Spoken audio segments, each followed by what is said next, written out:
Hi, everyone. My name is Kate Cunningham, and today I'm going to be sharing my research with you on the effect of vocal fold augmentation on pneumonia rates in patients with Parkinson's disease. And while I was doing experimentation, I had the privilege of working under the mentorship of Dr. Mark Fritz at the University of Kentucky. So just a quick overview of what I'm going to be talking about today. First, we're going to start with introduction and background to give you guys a better sense of what it is that I was doing. Then I'm going to talk about my research question and hypothesis. Then we're going to look into how it is that I did this experiment at the methodology, and then the most exciting part, data results and discussion to that's the meat of this presentation, to talk about what it is that we found out. Then I'm going to go over the limitations of this experiment and talk with you about my future research. Finally, I'm just going to acknowledge all the people that have made this project possible, show you some of my references, and open the floor up for questions. So to start, Parkinson's disease. I'm sure you guys have heard of Parkinson's disease. It is a disorder of the central nervous system, and essentially it attacks the part of the brain that is responsible for the neurotransmitter dopamine, which is responsible in turn for muscle movement and just general bulk of muscles.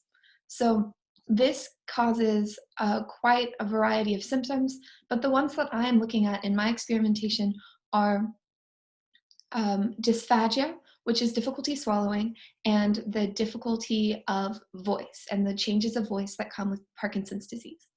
So dysphagia and the difficulty of voice both work on the same, or both symptoms of the same effect of Parkinson's disease, which is the muscle weakness of the vocal cords.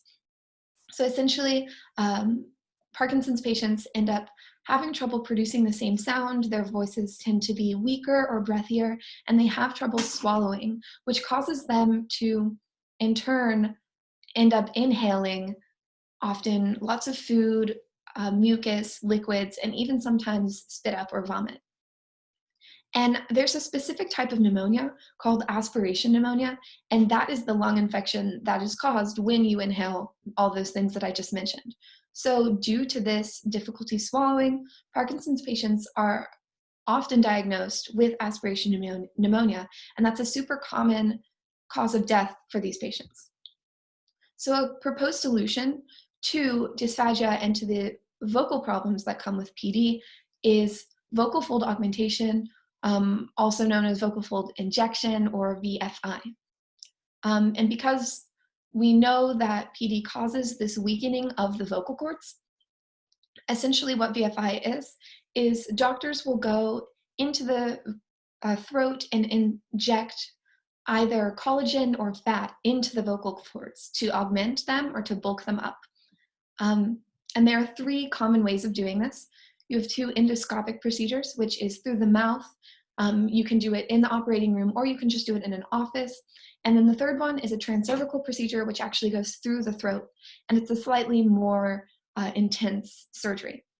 However, all three of these require very little patient participation and have a really quick recovery time. So they're pretty good procedures to fix this problem of difficulty swallowing or of voice production. And normally this procedure lasts, there are a bunch of different collagens or fats that you can use, but on average, this procedure lasts anywhere from 18 months to about 2 years. So this is just a quick picture so you can easily visualize what VFI is. So in picture A, that is Parkinson's patient's vocal cords before the surgery. So as you can see, they are not touching, and that causes this large gap in between the vocal cords, which in turn is where food and liquid can fall and end up being inhaled by Parkinson's patients. However, figure B is post-surgery. So as you can see, it's very obviously the vocal cords are much thicker and they're touching, which not only prevents the inhalation of not wanted substances, but also makes speaking and voice production easier because the vocal cords can more easily vibrate. So the goal of my research was to try and find a correlation between, or rather to just see if there was a correlation between this vocal fold augmentation procedure and the frequency of diagnoses of aspiration pneumonia in Parkinson's patients. And my hypothesis is that there would be a correlation, that augmentation of the vocal cords would actually decrease the amount of aspiration pneumonia in Parkinson's patients because it strengthens the laryngeal function. So the way that I went about collecting data for this experiment is data was collected from the Centers for Medicare and Medicaid Services. So essentially, Medicare has this huge online database for the United States of de-identified or unidentified medical write-ups. So I collected from the years 2006 to 2014, and I was looking for adults that have been diagnosed with Parkinson's disease, that some of which have had at least one of those 3 procedures that I outlined, the 2 endoscopic procedures and the 1 transcervical procedure. And then I ran a quick power analysis to see if I would have enough controls to make this a valid experiment. And we ended up getting, for every 1 treatment group, which means for every 1 patient that has Parkinson's and has had one of those VFI surgeries, we have 50 control groups, or control subjects, which means 50 subjects that had Parkinson's but did not have a VFI procedure. And all the demographic information and all the comorbidities were tabulated to make sure that there was the same. So essentially, we wanted to isolate the independent effect of the VFI procedure to make sure that nothing else is playing a role into the results that we got. And the way we did that is essentially I ran a bunch of ANOVAs, which is called a multivariate regression, to make sure that we could have everything be the same except for this vocal fold procedure.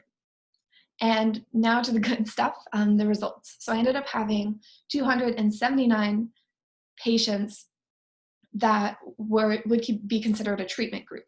So these are the patients that have Parkinson's and have had a surgery, a VFI surgery. And they were matched, like I'd said, 1 to 50, so that ended up giving us almost 14,000 controls, or people that have Parkinson's but did not have the surgery.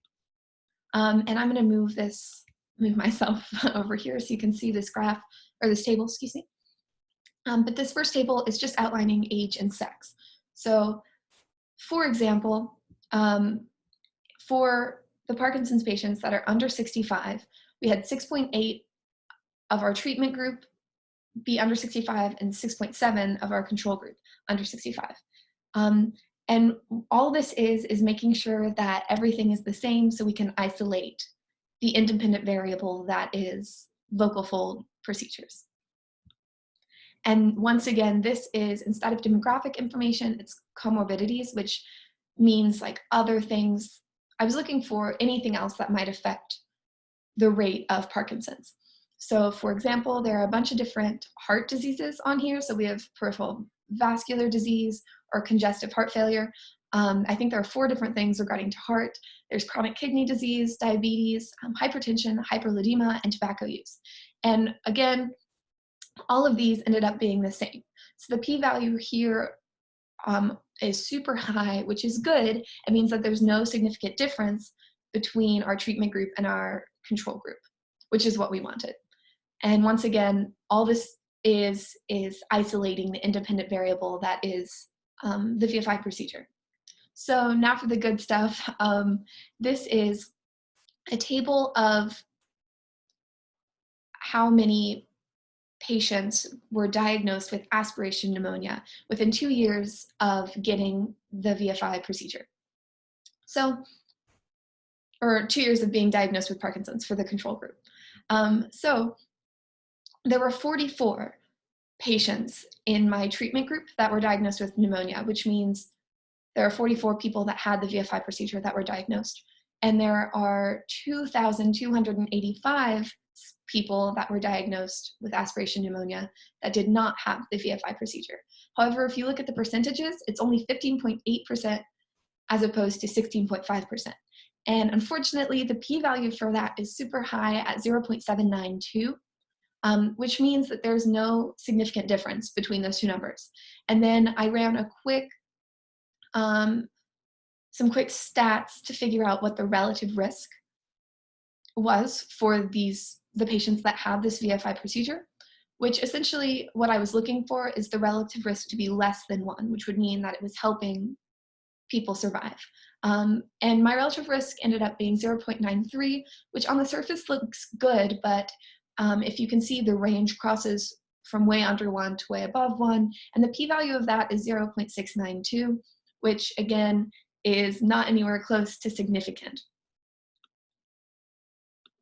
So what this means is pretty much that my hypothesis was wrong.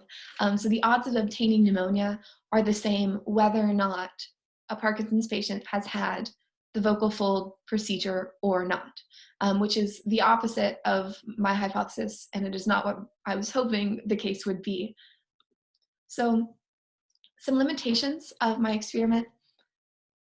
I am worried that the data may not, well, I know that the data is not inclusive of all of the diagnoses, and I'm worried that that might affect some of the results that we got. So this is Medicare data, and we're only looking at like 5% of all of the Medicare data that exists in the United States.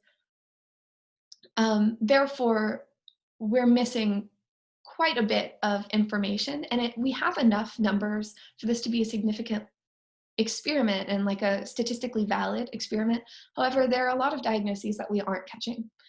The other thing that I'm worried about is that I might have a control bias. So my fear is that the patients, the Parkinson's patients that are getting this vocal fold augmentation procedure might also be the patients that have worse Parkinson's. Therefore, they might already be more prone to having pneumonia than the patients that don't need the vocal fold augmentation procedure. And future research is actually currently underway for me. The data that I presented to you just now was data for all pneumonia, not specifically aspiration pneumonia.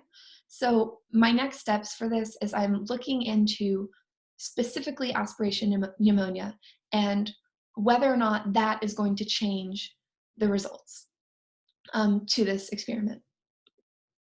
So just some quick acknowledgements to everyone that made this experiment possible.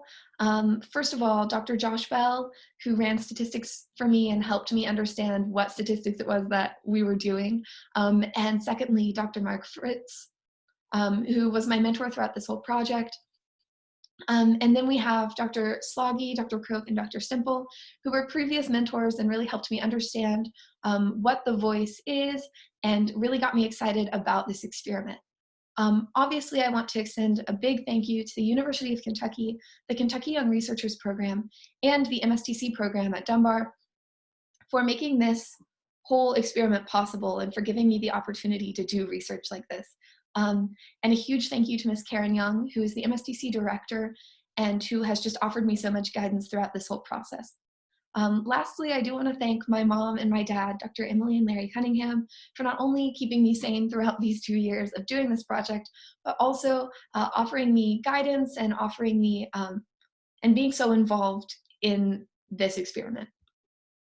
Here are some of the references that I used in this presentation. And at this point, I would normally open the floor up for questions, but obviously this media, that's not super possible. However, I would still love to talk to you about my research. So if you have any questions, please feel free to email me at catheryne.cunn@gmail.com, and I will get back to you as soon as possible. Thank you so much.